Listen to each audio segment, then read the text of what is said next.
very good news, right? In order to manage the whole life cycle of plastics, including final disposal.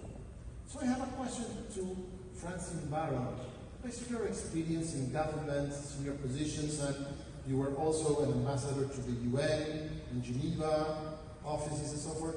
Do you think that with these conditions, with the areas we're talking now, would this be the right time to pick up on the circular economy and potentially waste energy in the Caribbean? Roberto, I think that is absolutely the right time to have that discussion.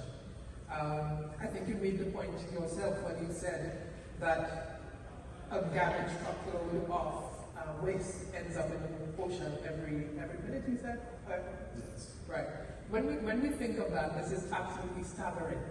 And in the Caribbean, where a lot of our economic fortunes is tied to the sea, to tourism, it's absolutely imperative that we address the issue of how we dispose of our waste. Not only from an environmental standpoint, because the health of our oceans and our marine life is absolutely important, but also from the economic standpoint and the impact that it has on our tourism industry.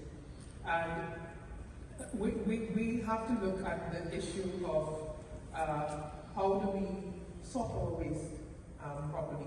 How do we ensure that our plastics do not end up in the ocean?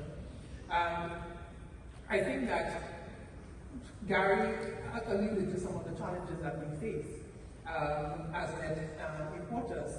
We do not control how much of what we import is packaged. And so that presents a challenge for us.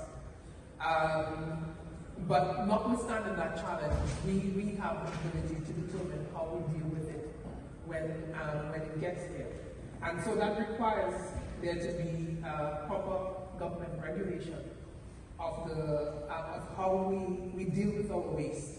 And also, we have to also consider what infrastructure is there for waste treatment within the region. Does it make economic sense for us to have a waste treatment plant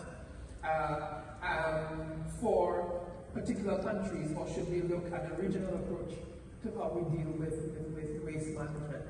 And if we want to pursue waste to energy, should we be pursuing it individually, or should we be looking at pursuing it on a regional basis so that it makes sense?